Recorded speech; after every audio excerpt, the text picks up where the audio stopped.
No. Okay. Okay, Larry. We were talking about potentially storing your bike at my garage because you were noticing signs of potential mold and whatnot. You could see quite evident there on the lower bumper of your telelever steering. But the one thing that I wanted to make abundantly clear as to why you should continue to not park your bike. Oh no, is they're not back in there? Oh, hold on one. Oh, we're recording. Okay, yeah. All right. So I had a look up in there and looks okay. And I had a look up in there and it looks okay. I know it's not focused on your end, but for me, I can see and it's looking okay. Lots of bugs up in there. And I was mentioning the mold and stuff, which is right there. But what these little buggers are doing now is they're crawling up in this little hole. You see that up there? They are crawling up inside there. This is the front of your suspension, right? So they crawl up and they get up in this little hole and they're storing stuff inside your suspension. And the reason I know this is when I removed your wheel, I noticed that you've got some nuts and stuff stored in your fork leg. So these little buggers are habitual and they know that your bike is always there. They're going to continue to think of it as a safe place to store snacks. So I'm going to strongly recommend that you find a very effective way to discourage them from returning. You probably want to park your bike at your place over the summer, and that's, of course, you want it nearby. Come winter, bring it here, no problem. But for the summertime, man, you got to figure something out. You got to build a box, dig a trench, maybe some snapping alligators. I don't know. But just thought I'd let you know that these little buggers are literally inside the fork leg. Okay, Larry. Jeepers. I had thought maybe that I could let this go as a sort of like, man, not a big deal. But now that I've seen what I found, I have to let you know what's going on. We're going to start with your rear brake lid. Rear brake master cylinder lid. Say that 3 times fast. Okay, my friend, I'm going to unscrew this. I've already done the oil in it, but there was something about the way this came apart that made me sort of say, well, I'll just mention this to Larry. It's not a big deal, but I'll just let him know. But then I went and looked at something else that really shocked me. So I thought maybe I would point this out because, well, it's shocking. Okay, I need both hands for this, so I'm going to put the phone into the tripod here so you can watch from above. And turn this like that and zoom it in. Whoa, easy there. Okay, all right, so this is the rubber plunger that is inside your master cylinder reservoir, and this is the cap that screws on top. And you might think, okay, well, it's pretty elementary. The piece that I believe is missing, and we should probably check the fiche to know for sure, is a little plastic insert that goes inside and holds the top of the rubber diaphragm into position when the lid screws on top. Because when the lid binds the rubber bushing or the rubber diaphragm between the cup, which is the reservoir, and the lid, it turns and would grab the rubber and potentially twist the rubber up and cause a potential moisture leak. Now, yours actually is looking really good. It doesn't show any signs of being pinched or allowing moisture to get by, but I still couldn't get past the idea that potentially there is a piece missing. So I'll show you what this looks like on a number of other Japanese bikes that sort of follow the same order and suspicion that I believe is true or accurate. Okay, so we're going to start with this smallest one here. So this is similar to yours, but a lot smaller for Japanese bike. And you would unscrew the lid, and the lid is, no big deal. But then just before the rubber, which you think this is, there's a little plastic diaphragm right there. You see that? And this little plastic ring holds the rubber into position. So when the lid gets on it and screws, right, it doesn't get all caught up. So this one has it. This one has it. Oh, there it is there in the lid. Anyway, that pops out, goes in there, and it goes together like a little sandwich. And so does the last one. But yours does not. So I thought, okay, well, not a big deal. I'll let Larry know. Hold on a second here. I'll let you know how important it is. Essentially, you can get away without needing it. It's just good to have it if it is actually a part of the bike.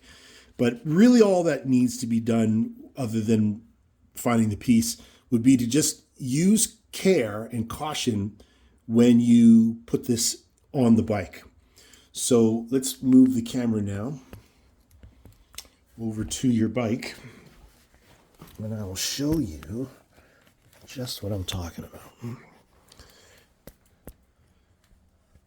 Okay, so there's the res.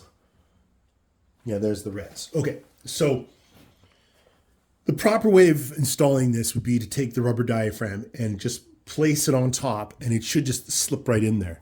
Not the very best camera angle, but I'm not a cameraman. Yeah, it slipped right in there. So that's the problem. You just poke it until it goes loosely into position. And then you would just take the lid and you just be very careful. Now, your reservoir is not secure, like it's clipped into position, but the whole thing can turn because it's just a clip that's holding on to the reservoir. So if you take the lid and you crank on it too tight, you're actually going to spin up the reservoir and the hose that leads below it. So when I said caution and care, when you're putting the lid on, that's really all you have to do is just hold the beaker or the reservoir like that, and then put the lid on top, and sort of be careful not to smunch it or crunch it or pinch it. And then when you put this lid on, just don't just give it a little. That's about all it needs, and then that's done. So I thought, okay, I'll just inform Larry of this very quick and easy, painless lesson, and he can get on his merry way. But then, young man, dude, what I found when I checked your front master cylinder. Okay, make sure Lucas is out of the room because, young guys, jump in Jiminy's. So here's the plastic ring this is the BMW plastic ring for the front master, right? So put this aside and put that right there. And then here is the rubber diaphragm, and I'm going to very, very carefully pull this away so you can't see the contents of the beaker. But there's the rubber diaphragm, and it's fully extended, right? Which means you're obviously going to need a brake oil. I'll talk about your brake pads in just a second. But young man, check out the crystal goodness that you've got growing in here. Okay, I was kidding. It's a sponge, actually. It's a sponge designed in Germany to allow and perform in ways that other brake master cylinders don't. This is for superior braking power. However, when I put your brake oil up to the test of moisture, it says Octane, baby. So we're going to switch out the oil, and we're going to rinse out the sponge, and we're going to refill it, and everything's going to be honky-dory. Okay, to the brake pads. This is what I'm noticing, sir. Brake pads. Oh, I forgot to take the sticker off your tire. I'll pull that off in a minute. I got the new tire on. It's looking really good. Very sexy. Lots of grip. Your brake pads are wearing slightly unevenly. This caliper only. The other side's wearing really nice. The other caliper over there is wearing nice. But this one here, your inside two pistons here are wearing a little bit faster than the rest. So they're probably stuck out. I think a good portion of this can be taken care of by just simply running the bike and getting the brakes to temperature, and eventually the piston will come loose. And I'm saying this because the alternative is me getting in there and completely pulling apart the caliper to find whatever the issue is, and potentially being held up on parts and delaying your trip. So we're just going to let the sleeping dog lie. Do the brakes work? Absolutely. You would have told me if they weren't. Is it dangerous? No. No, it isn't. Is it annoying? Well, yeah, obviously it is annoying because it simply means that it's one more little thing on your mind. But don't let this stress you out. Potentially, it could just go back to normal. However, you are now required to, I should put the air cap back on there. You are now required to, there's the pile of dust I got out of your fork leg. Hold on a sec. Okay, got one. You are now required to simply check your brake pads carefully with a flashlight. Just, shine it down inside there or look right through the wheel to see the caliper and gauge for yourself where your brake pads should be. I want to say that you're going to get at least another couple thousand out of these brake pads, but I do want you to keep an eye on them. That's it. Okay, so it took a little bit of going through my inventory, but I found the 2 bottles that I have. This is the stuff that High Road BMW wants $47.99 for, but you can buy it online for $15. Those mother... Isn't that crazy? That's...